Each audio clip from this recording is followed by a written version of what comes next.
There was a time Grace prayed to disappear, just to escape the pain. It wasn't always like that. She had once been full of laughter, the kind that bubbled from the belly and made others laugh even when they didn't know why. She was a woman who prayed for others, the one they called Mama G at fellowship because she was always the first to arrive and the last to leave. But then came the pain. It started small, a dull ache above her right eye, something she waved off as probably tension. She was a mother of 3. After all, life was loud, bills piled up. Her husband Jide worked hard, but it was never quiet enough.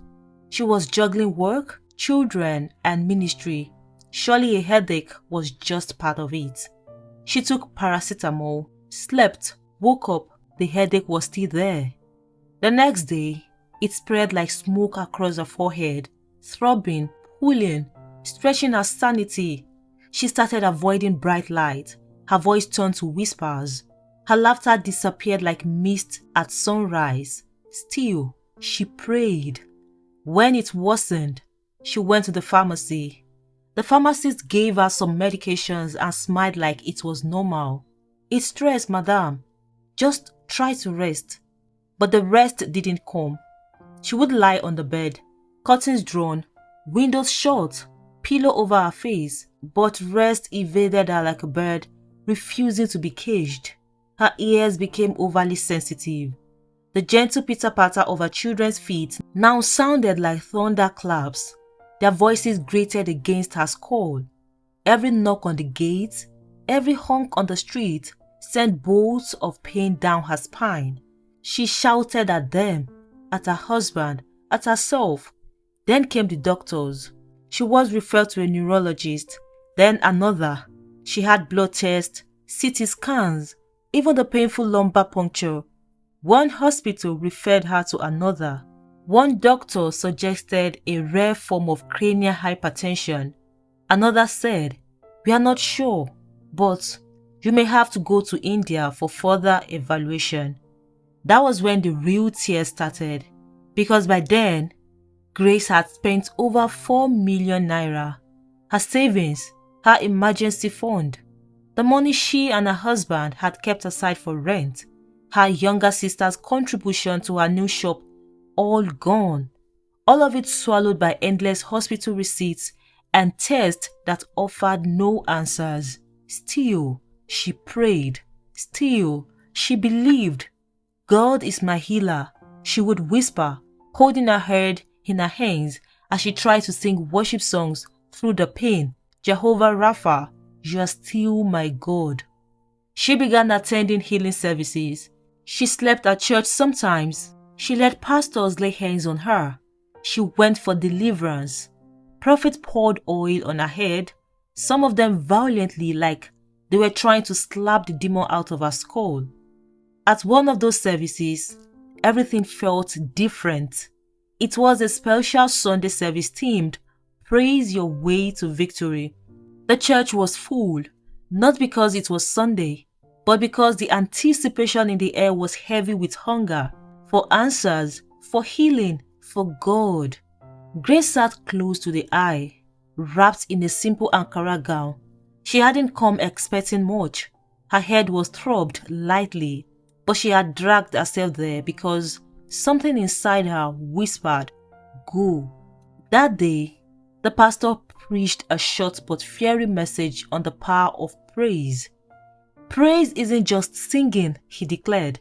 It's a weapon, a demonstration of your faith, even when your body is failing, even when there is no physical reason to dance, you dance anyway. He opened his Bible to 2 Chronicles and then quoted David's wide, undignified dance before the Lord. "Tonight," the pastor said, "we won't beg God, we will praise Him with our whole heart. If you believe, then show it. When the choir comes up, forget your neighbor, forget your pain, praise like you've already won." People clapped and shouted, but Grace just sat quietly, listening. Then the choir began to sing. The band struck a lively rhythm, and the worshippers rose like waves, clapping, spinning, lifting their voices. Grace stood slowly. Her knees trembled, but she lifted her hands. The pain was still there, but the faith, it was rising. And as the choir's tempo increased, something inside her snapped loose. She began to dance, not the neat, two-step shuffle of the reserved. No, she danced like David. She spun, she leaped, she clapped until her palms stung. She moved her body with a reckless surrender, not caring who was watching.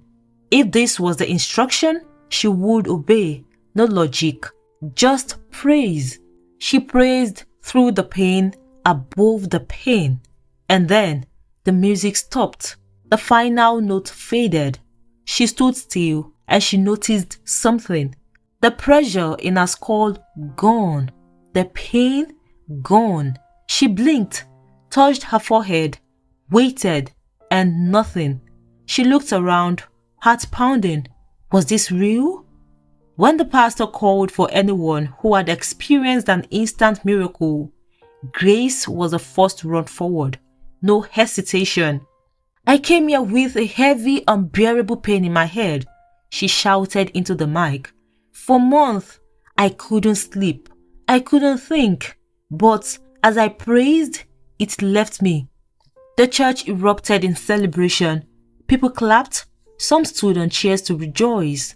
Others wept. Grace was full of joy. She danced again right there on the altar. She was sure it was over. But when she got home that night, the pain returned. Not just returned, multiplied, 10 times worse. It felt like her skull was being pried open with invisible nails. She screamed, called into a ball on the bed. Her children ran into the room, startled. Jide held her as she shook uncontrollably. She couldn't understand it. God, why? I praised you. I testified. Why would you let the pain come back? That night, sleep did not come. Only tears, only silence, only more questions. That happened 3 times, 3 good times. Each time she went to church, she felt healed. Each time she stepped back into her home, the pain tripled.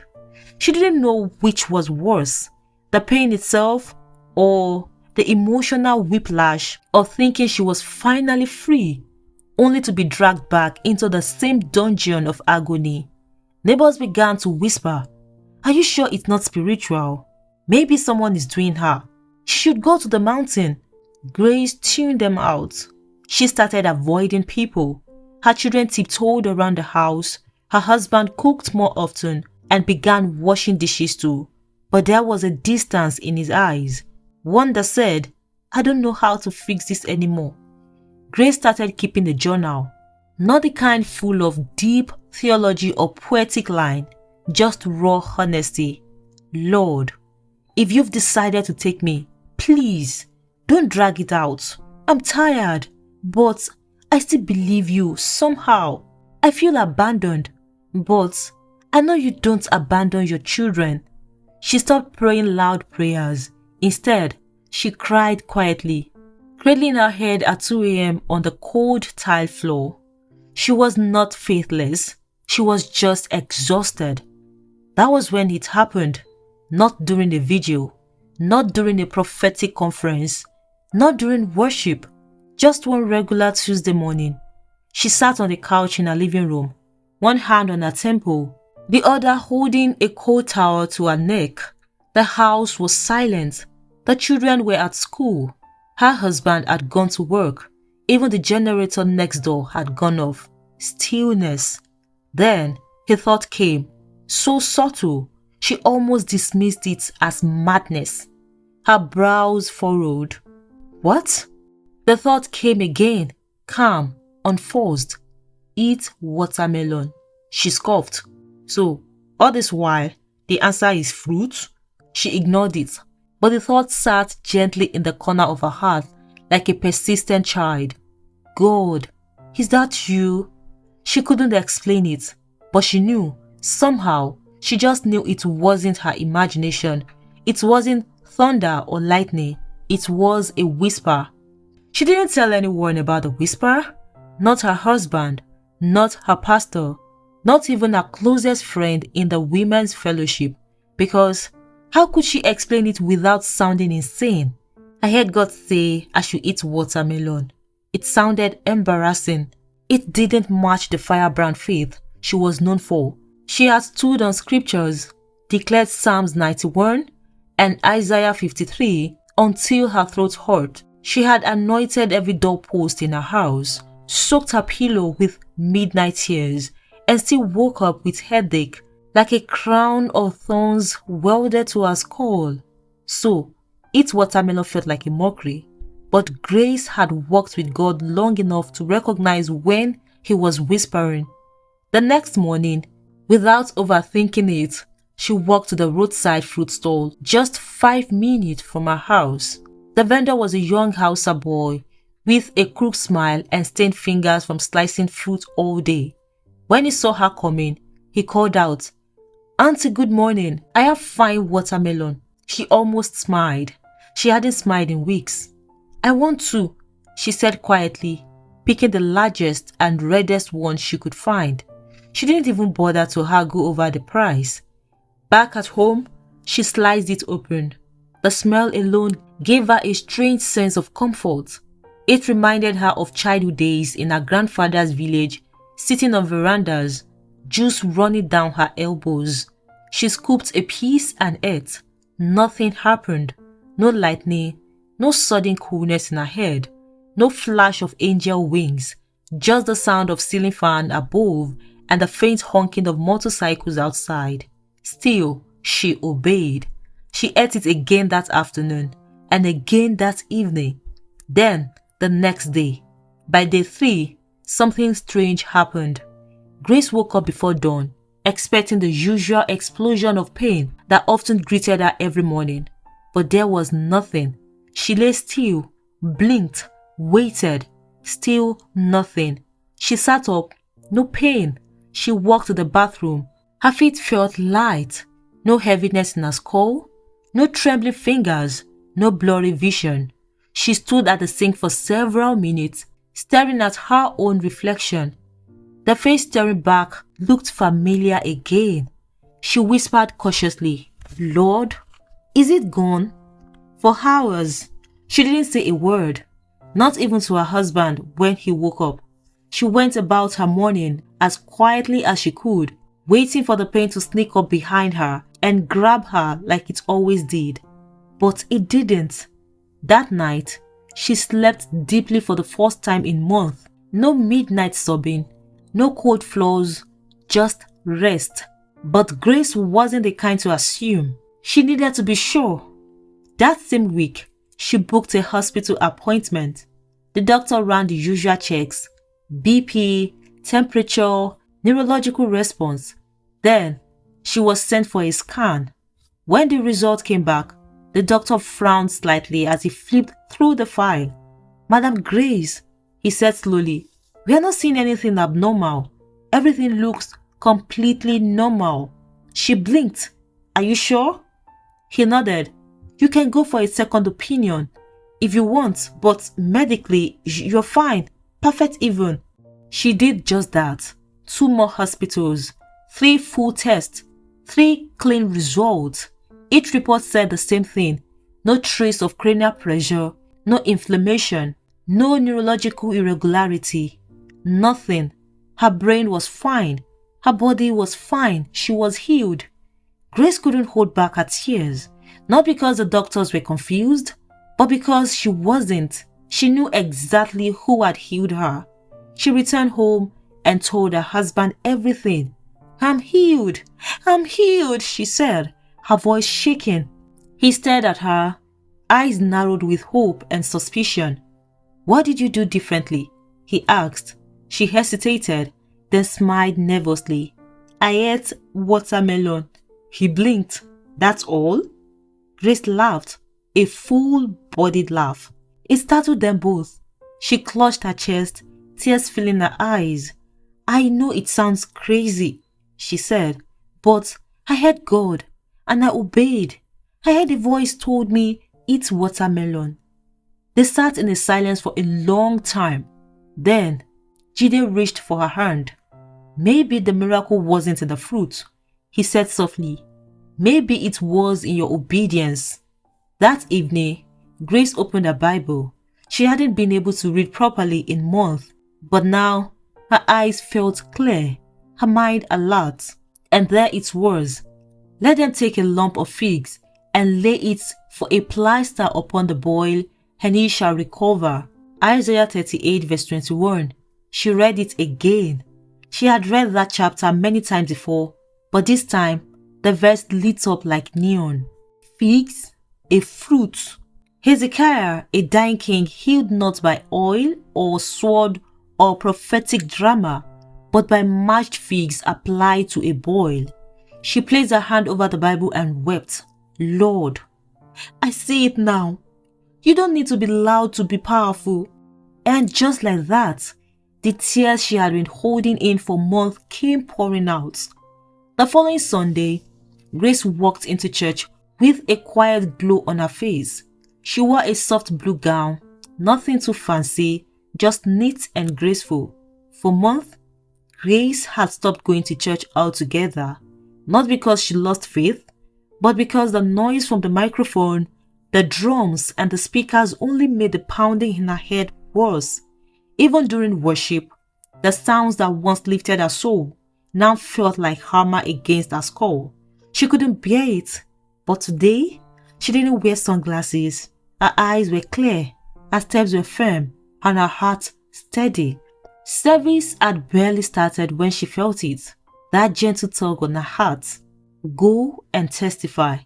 Immediately, her hands went cold. Not today, Lord, not yet. She wasn't ashamed, but the story sounded too strange. It wasn't a deliverance at a crusade or a miracle caught on video. It was watermelon.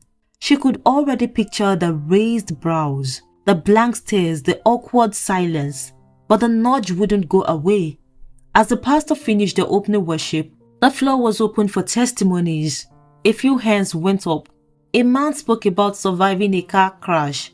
A woman shared how her son gained admission to a top school abroad.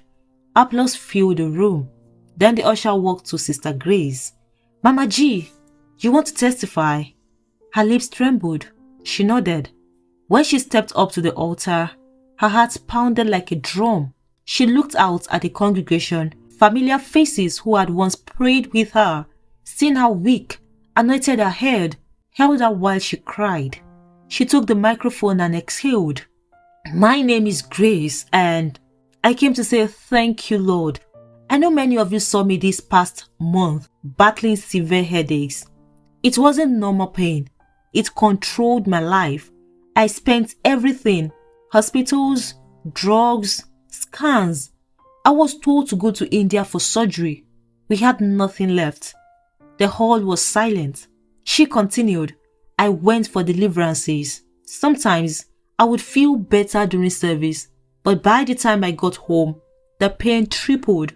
I felt like I was losing my mind. Whispers filled the crowd. Heads nodded. Then one day, alone in my house, I heard something, a voice. It wasn't loud, just a whisper in my heart. Eat watermelon. Some people blinked, others stared. I didn't understand it, but I obeyed. I bought it. I ate it again and again.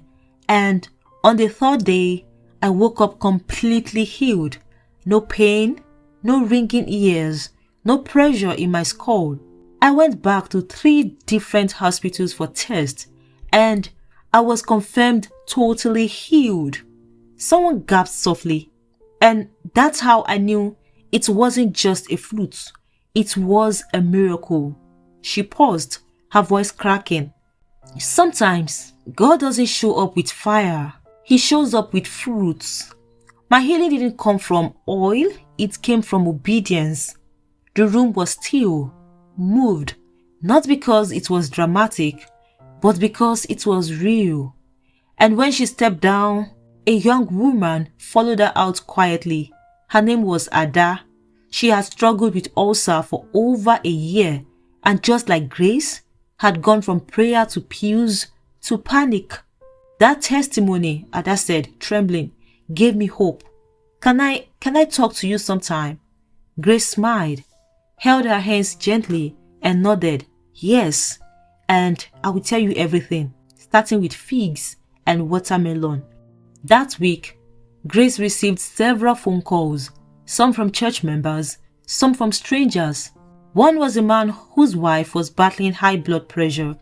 Another was a sister in a neighborhood fellowship who had chronic insomnia and hadn't slept well in years. Grace, I know it sounds silly, one caller said, but after your testimony, I felt led to drink water more, like a lot more. It's only been 2 days and somehow I feel better.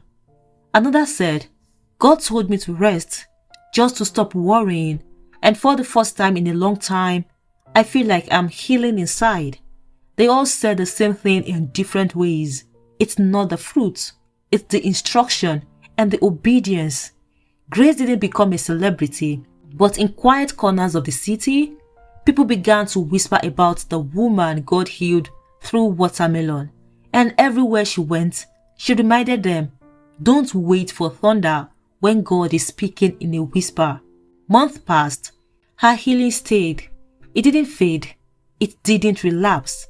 It became part of her new normal. Life flowed back in.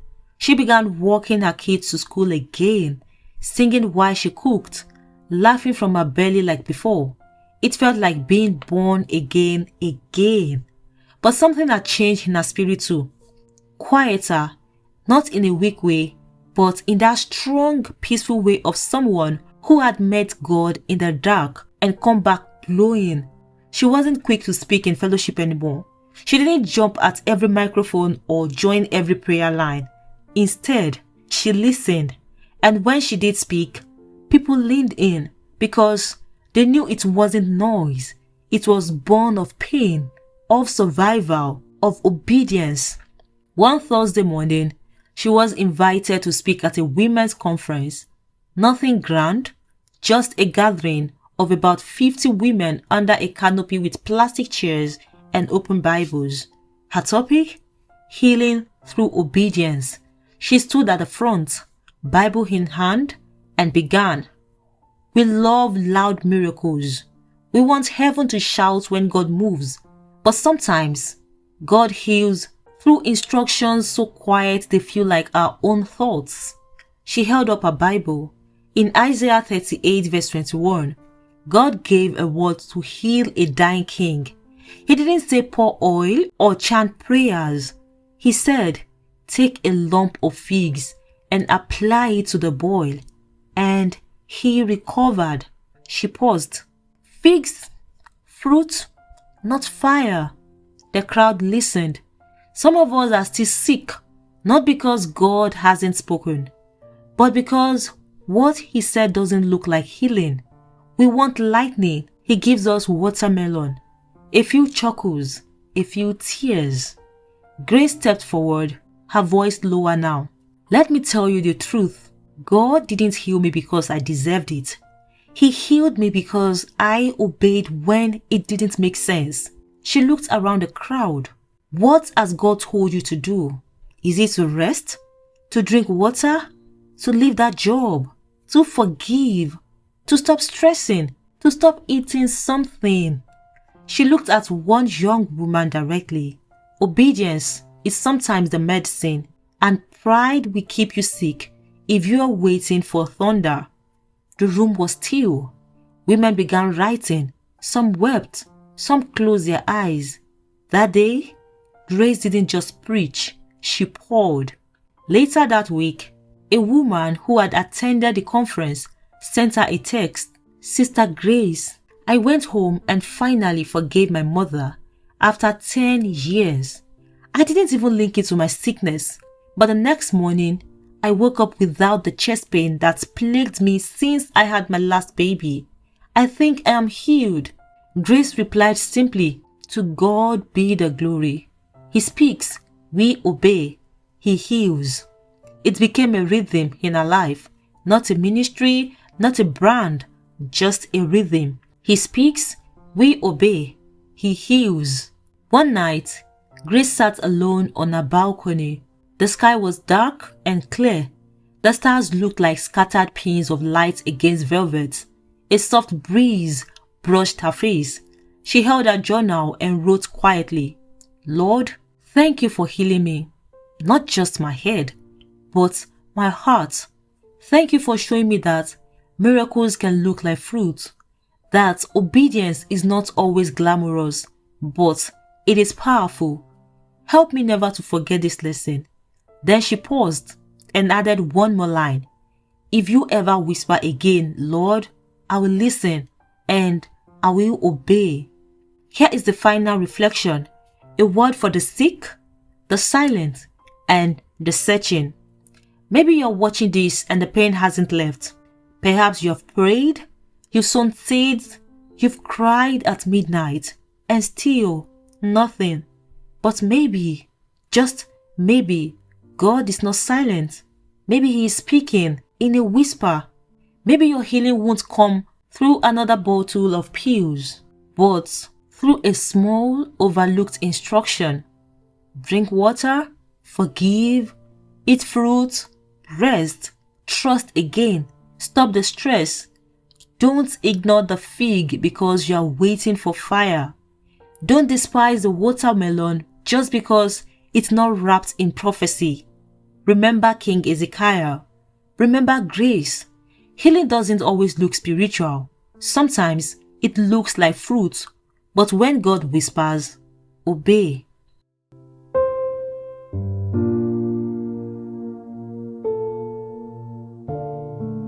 If this story blessed you, kindly like it and share with your friends and family.